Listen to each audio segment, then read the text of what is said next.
Senhor presidente, demais colegas presentes, eu lamento também que a situação tenha chegado a esse ponto, presidente. Eu fico me questionando por que os deputados presos foram diplomados. É hora da Justiça Eleitoral rever sua jurisprudência e passar a exigir que a diplomação seja feita pessoalmente. Bem, se a diplomação não tivesse acontecido, essa diplomação feita por procuração, nós não estaríamos tendo que resolver isso agora. Esse caso, presidente, nem deveria ter vindo para a Assembleia. Em julgamento no STF, foram votos vencidos os ministros Edson Fachin, Luiz Roberto Barroso, Rosa Weber, Luiz Fux e Carmen Lúcia. Prevaleceu nesta corrente minoritária, da qual eu concordo, o voto do ministro Edson Fachin. Para ele, as regras constitucionais não conferem ao Poder Legislativo e no caso ao Legislativo Estadual, a competência de rever atos emanados em sede de prisão preventiva pelo Poder Judiciário. Isso porque a decretação da prisão preventiva e das medidas cautelares alternativas envolve um juízo técnico-jurídico que não pode ser substituído pelo juízo político emitido pelo Legislativo em respeito à prisão em flagrante. A população do Rio de Janeiro, presidente, espera o fim da impunidade. Depois de tudo que o Rio de Janeiro passou com Cabral, Pezão e companhia, essa era uma grande oportunidade de virar a página na história da corrupção no nosso Estado. A Alerj deveria atuar como uma locomotiva que dispara para frente, mas infelizmente escolheu mais uma vez enguiçar na estação da impunidade, na estação do privilégio de classe. Presidente, meu voto é contrário ao projeto de resolução por 3 motivos.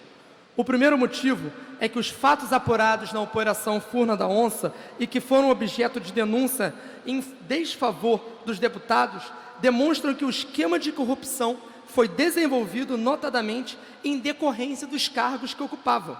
Portanto, a imunidade prevista no artigo 53 da Constituição Federal e 102 da Constituição Estadual não se aplicaria nesse caso. Seria um desvirtuamento desse instituto legal. Não seria da sua natureza usar a prerrogativa de imunidade para uma questão que foi em decorrência da atividade parlamentar. A segunda questão, ainda que a palavra sobre a situação das prisões recaia sobre a Assembleia Legislativa do Rio de Janeiro, por força da decisão da ministra Carmen Lúcia, nas reclamações ocorridas, os parlamentares não dispõem de condições institucionais para decidir tecnicamente em sentido diverso ao que foi decidido pelo Tribunal Regional Federal da 2ª Região, o TRF2. E, por fim, o artigo 2º do projeto de resolução é inaplicável, visto que a Alerj possui competência apenas e restritamente para manter ou revogar as prisões preventivas. A previsão da imunidade formal não faculta a Alerj estabelecer medida cautelar sem que haja manifestação do Judiciário nesse sentido.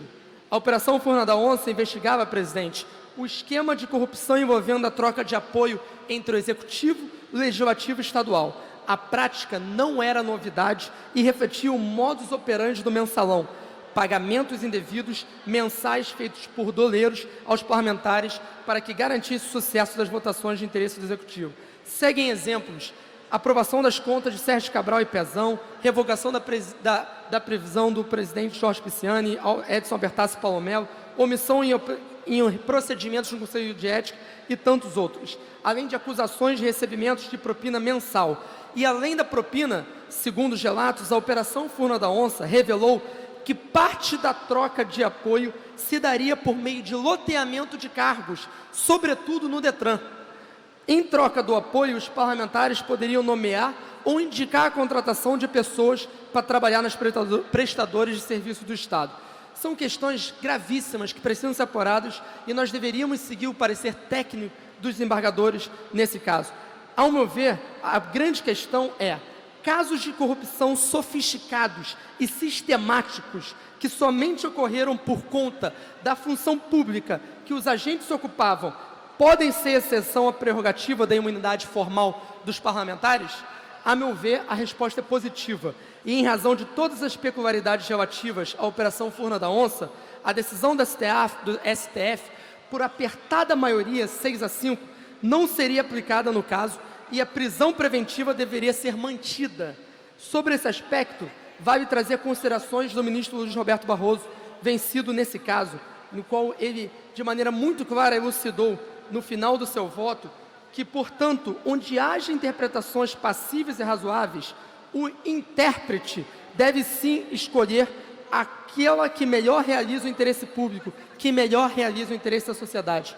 Portanto, para finalizar, presidente, por representar uma hipótese de distinguimento ao recentíssimo precedente do Supremo Tribunal Federal, a prisão preventiva deveria ser mantida e, por isso, voto contrário ao projeto de resolução. Obrigado, presidente.